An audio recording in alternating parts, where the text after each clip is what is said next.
பனி பொழிஞ்ச ஒரு குளிர்கால இரவு. ஒரு ரயில் நிலையத்துல பயணிகள் எல்லாம் சிக்கிட்டாங்க. கொடும் பனிப்பொழிவு, போக முடியல. அங்கேயே குழுமி இருக்காங்க. சும்மா இருக்க முடியல, பேசிக்கிட்டே இருக்காங்க. அப்போ ஒரு மர்மமான ஆள், கருப்பு கோட், கருப்பு சன்கிளாஸ், முகம் தெரியல. பயணிகள் ஆர்வமா அவரை பேச அழைச்சாங்க. கதை சொல்ல ஆரம்பிச்சாரு. பனிமலை, ஒரு விமானம், கொலைவெறி, ஒரு விபத்து, சடலங்கள், கொடூரம், தலையறுபட்ட உடல்கள், ஒரு டாக்டர், மனைவி இறந்து போச்சு. கண்கலங்கி அவருக்காக சொல்றாரு. ஒரு பிசினஸ்மேன், உயிர் பிழைக்கணும்னு ஆசை. சடலத்தோட பொருட்களை எடுத்துக்கிட்டான். ஒரு வரைபடம். அருகில ஒரு குடிசை இருக்குன்னு சொல்றான். ஒரு பொண்ணு கத்தரா.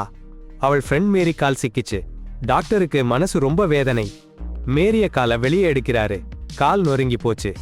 பாருங்க, விபத்துல இருந்து ஒரு கம்பத்தை காப்பாத்தி அவசரமா ஒரு ஆதாரமா மாத்திட்டாங்க. உயிர் பிழைக்கணும்னு ஒரு பயங்கரமான பயணம். அந்த பிசினஸ்மேன் மேரிய தூக்கிட்டு போறதுல சோர்ந்து விழுந்துட்டாரு. போங்க, நீங்க போங்க, என்ன விட்டுட்டு போங்கன்னு கெஞ்சிடுறாரு. பின்னாடி பாருங்க, ஒரு அதிர்ச்சி காத்திருக்கு. அந்த பிசினஸ்மேன் மேரிய பனியில போட்டு குழி தோன்றாரு. இது ஒரு தற்காலிக பாதுகாப்பு இடம். மேரிக்கு ஒரு வாய்ப்பு இருக்கணும்னு சொல்றாரு. நம்மால மேரியே கேபினுக்கு கூட்டிட்டு போக முடியாது. அவங்க உடம்புல காயம் இருக்குன்னு சொல்றாரு. அவங்களை ஒரு கொடுமையான முடிவுக்கு தள்ளிட்டாங்க. மேரி ஏப்பனியில புதைச்சிடுறாங்க. கொடூரமான குளிரும் மழையும் தான் அவங்களுக்கு துணையா இருக்கும். ஆனா கேபின் கிடைச்சிருக்கு. கொஞ்சம் சாப்பாடு, தூங்க போர்வை, ஸ்டவ், சூடு. ஒரு நிமிஷம் சந்தோஷம். அப்புறம் மேரிய நினைச்சு அழுறாங்க. கதவை பிரிச்சு போட்டு காத்துல தீயை அணைச்சுடுறாங்க. ரிப்போர்ட்டர் கையில கரண்டி பிடிச்சு பின்னாடி வர்றாரு. அந்த இடத்துக்கு போனாங்க. மேரி உயிருடன் இருக்காங்க. பனியில இருந்து புழுதியா எழுந்து வந்திருக்காங்க. பனிப்புயலில் காய்ச்சலால் மயங்கி அவள் சூடா இருக்குன்னு அலறா.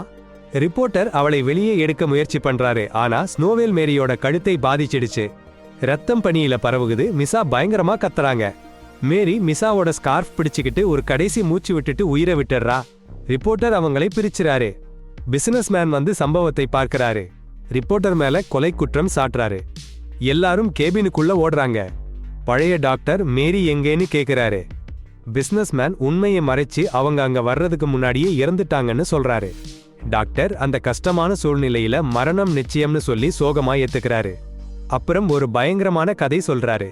2 பையன்கள் பனிச்சரிவுல டென்ட்ல சிக்கிடுறாங்க. ஒருத்தன் சௌகரியமா இருக்கான், சாமர்த்தியமா இருக்கான். வானிலை பார்த்து சாப்பாட்டை மெதுவா சாப்பிடுறான். காயம்பட்ட பையன் இறந்துட்டான். அவனை வெளியே புதைச்சிடுறாங்க. ஆனா பயங்கரம் காத்திருக்கு. காலையில எழுந்தா அவன் டென்ட்ல அவன் டெட் பிரெண்ட் இருப்பான். பழைய மனுஷன் கதை அப்படியே விட்டுடுறாரு. எல்லாரும் தூங்கணும்னு சொல்றாரு. தூக்கம் ஹைப்போதெர்மியால சாவு வர வாய்ப்பு இருக்குன்னு சொல்றாரு. அவங்க ஒரு பிளான் போடுறாங்க.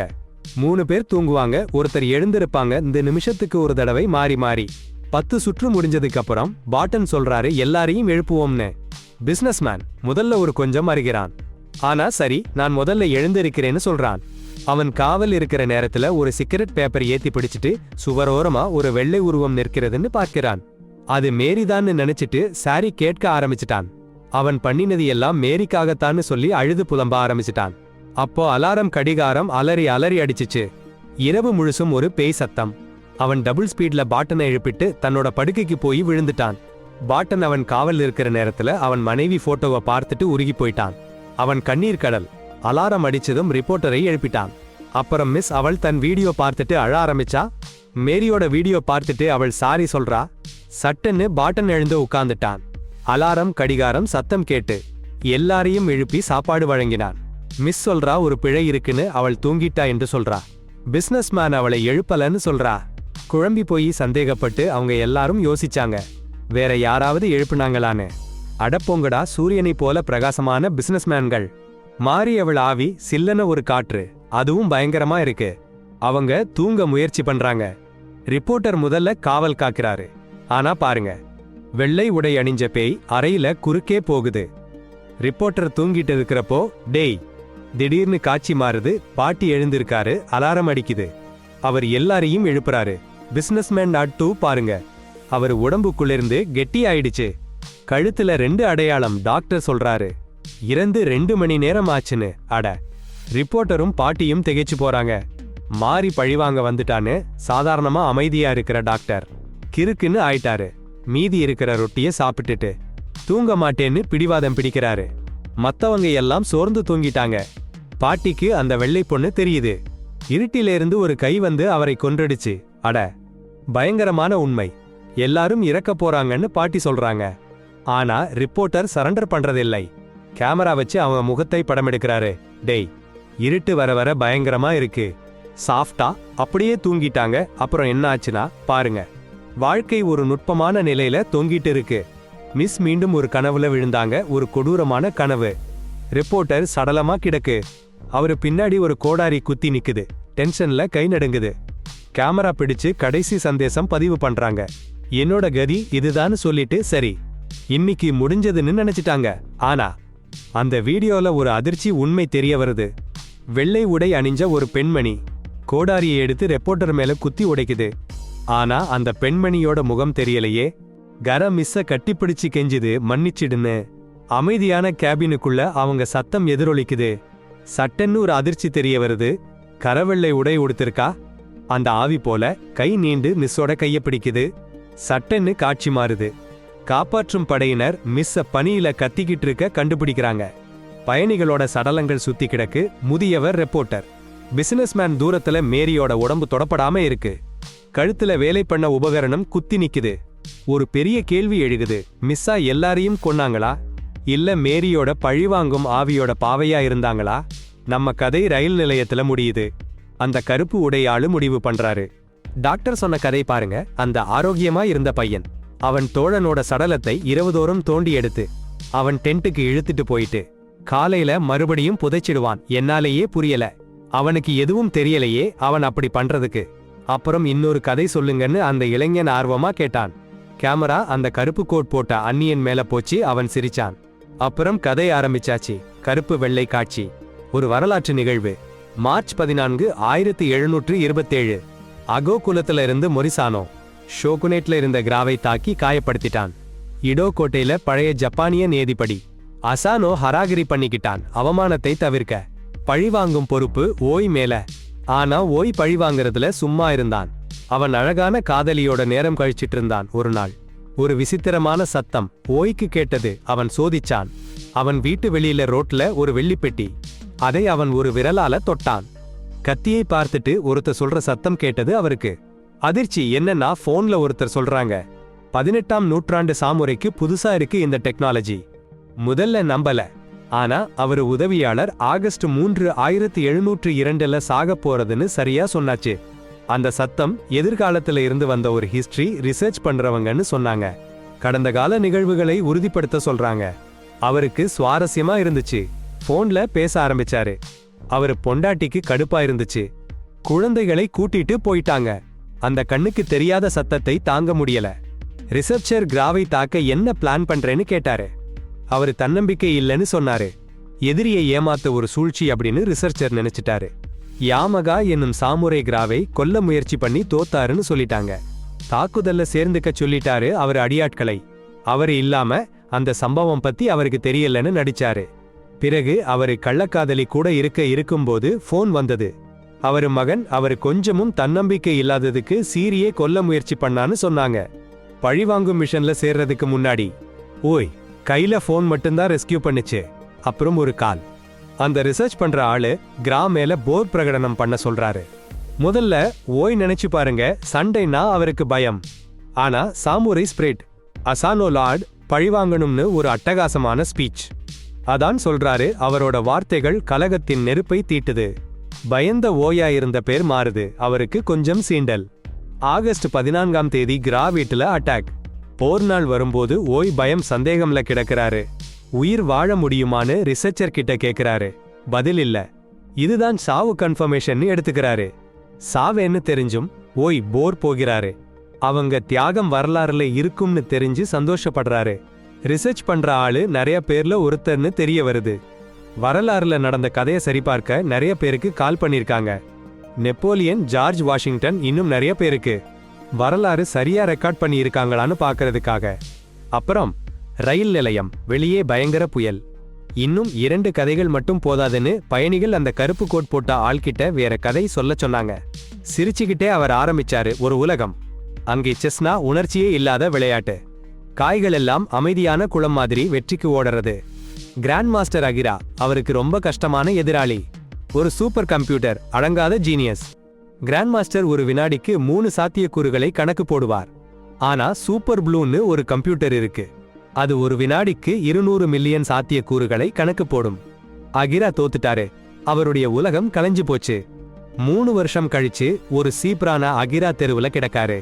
குடிச்சு மயங்கி திடீர்னு ஒரு கார் சீஃப்னு நிறுத்தி 2 ஆண்கள் அவங்கள அள்ளிட்டு போறாங்க. ஒரு ஆடம்பரமான அபார்ட்மெண்ட், கருப்பு சுவர்கள்.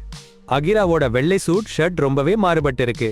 கருப்பு உடையில ஒரு முதியவர், அவர் காத்திருக்காரு. அகிரா வேணும்னு சொல்றாரு. அந்த தோற்காத ஜப்பானிய சாம்பியன் பொதுமக்கள் முன்னாடி இருந்து மறைஞ்சு போயிட்டாரு. கண் சூப்பர் கம்ப்யூட்டருக்கு தோத்துட்டாச்சுன்னு கேள்விப்பட்டதும் வெளிநாட்டுல ஜாலியா வாழ்க்கைன்னு பேச்சடிச்சாங்க. ஆனா நிஜம் ரொம்ப கொடுமையா இருக்கு. பாட்டன் செஸ் விளையாடுறதுக்குன்னு சொல்றாரு. அகிரா தோத்து போன பணத்தை ஈடு செய்யணும்னு. அகிரா தோல்வியால் அவதிப்பட்டு பாட்டனோட பேச்சையே ஏத்த மாட்டேங்கிறாரு. பாட்டன் கிண்டல் பண்றாரு. ஏத்த மாட்டேங்கிறேன்னா நீ தோத்துட்டேன்னு அர்த்தம்னு சொல்லி வெள்ளை ராஜாவை எடுக்க போறாரு. அகிரா அவரு முகத்தையே பார்க்காம D4க்கு பாணியை நகர்த்துன்னு கட்டளையிடுறாரு. விளையாட்டு ஆரம்பிச்சிடுச்சு. போட்டையே பார்க்காம நின்னுக்கிட்டு விளையாடுறாரு. என்னால பார்க்காமலேயே விளையாட முடியும், நீங்க அமைச்சூர்னு சொல்றாரு. பாட்டன், இந்த நகரத்துல வாழ்க்கைனா செஸ் விளையாட்டுதான். இதுல தோத்துட்டா சாதாரண விளையாட்டை விட பெரிய விளைவுன்னு சொல்றாரு. அகிரா தோல்வி பத்தி நினைச்சிட்டு ஜன்னல்ல பாக்குறாரு. டெரர். வெள்ளை உடை, கருப்பு உடை அணிஞ்சவங்க செஸ் விளையாட்டை மாதிரி நகர்றாங்க. கருப்பு பாணி வெள்ளை பாணியை எடுக்கிற மாதிரி கருப்பு உடை அணிஞ்சவன் வெள்ளை உடை அணிஞ்சவனை கொன்னுடுறான். அந்த கொடூரத்தை பார்த்து அதிர்ச்சி அடைஞ்ச அகிரா கீழே ஓடுறாரு. அவன் வயித்துல ஒரு கத்தி நடுங்க வைக்கிற காட்சி. அப்புறம் டாக்டர் ஓட்டான்னு ஒரு டாக்டர் கிட்ட உட்கார்ந்திருக்கான். வெள்ளை கவுன் போட்டிருக்காரு டாக்டர். அகிரா சமீபத்துல நடந்த எல்லாத்தையும் சொல்றான். ஆனா டாக்டர் ஓட்டா அது எல்லாம் அவனோட கற்பனைன்னு சொல்றாரு. அப்போதான் ஆக்ஸ் வருது. அக்ரா வயசான ஒருத்தரோட சதுரங்கம் ஆடிய போது உபயோகிச்ச சதுரங்க பலகையோட படத்தை காமிச்சு. அக்ரா கத்துறான், அடுத்த நகர்வு என்னன்னு. அவனுக்கு தெரியுது கருப்பு ராணி வெள்ளை நைட்டை விரட்டி வருதுன்னு. டாக்டர் ஓட்டா சரிஞ்சு சாகிறாரு உதவி கேட்டு. அக்ரா சுவரில் ஒரு புகைப்படம் பார்க்கிறான். டாக்டர் ஓட்டா குதிரையில சவாரி பண்ற படம். சதுரங்க பலகையில நைட் இருக்கிற போஸ்ல ஒரு பயங்கரமான சத்தம். கருப்பு உடை போட்டிருக்கிற நர்ஸ் வருது. அவங்க முடி ராணி போல. அக்ரா கிட்ட கேக்குறாங்க, உன் அடுத்த நகர்வு என்னன்னு. அக்ரா பயந்து ஓடுறான். ஆனா வயசான அவங்க ஆட்கள் விரட்டி வருது. அடுத்த நகர்வு என்னன்னு கேட்டு வெள்ளை கார்கள் நிறைஞ்ச பார்க்கிங் லாட்ல நிற்கிறான். ஒரு காரில ஏறுறான். காரோட சாவி பாருங்க. பிஷப் மாதிரி அழகா இருந்த கார், ஆனா அது அவன் கட்டுப்பாட்டை மீறி பக்கவாட்டா சறுக்கிட்டு போச்சு. ஸ்ட்ரெயிட்டா ஓட்ட முடியல. இறங்கி இன்னொரு காரை பார்க்கிறான். அதுக்கு ரூக் கீ செயின். ஆனா காரை ஸ்டார்ட் பண்றதுக்கு முன்னாடி அவனுக்கு புரியுது மைனஸ் இது தப்பு. ஏன்னா அவன் பிஷப்பை நகர்த்திட்டான். அப்போ ஒரு கருப்பு கார் கிறுக்குன்னு மோதிடுச்சு. கருப்பு ரூக்கை பார்த்த மாதிரி வெள்ளை ரூக் போச்சு. அவனுக்கு பயங்கர அதிர்ச்சி. அவன் கோட்டை மைனஸ் உண்மையான உலகத்துல அவன் வீடு மைனஸ் போச்சு. ராணி மைனஸ் அவன் பொண்டாட்டி மைனஸ் பாதுகாப்பில்லாம இருக்காங்க. டென்ஷன்ல அவன் பணக்கார தாத்தா கிட்ட ஓட்டி போய் வேலையை விட்டு விலகணும்னு கெஞ்சிடறான். தாத்தா சொல்றாரு, விலகினா தோல்வி, கிரீடம் போச்சு. ஆனா அவன்கிட்ட ஏதும் சாதகம் இல்லைன்னாலும் உறுதியா இருக்கான். உலக சாம்பியன் அனுபவத்தை பயன்படுத்தி சூழ்ச்சியா 2 ஸ்டெப்ல செக்மெட் போட நல்ல பொசிஷன் எடுக்கிறான். தாத்தா சொல்றாரு, ஜெயிக்க நீ தியாகம் பண்ண ரெடியா, கண்ணு மூடிட்டு. அப்புறம் ஒரு ஜெயின் சதுரங்க போர்டுல அவன் வெள்ளை ராஜா எதிரிய பாக்குறான். அடேங்கப்பா, கருப்பு ராஜா ஆகிரா ஜெயிக்க போறாரு.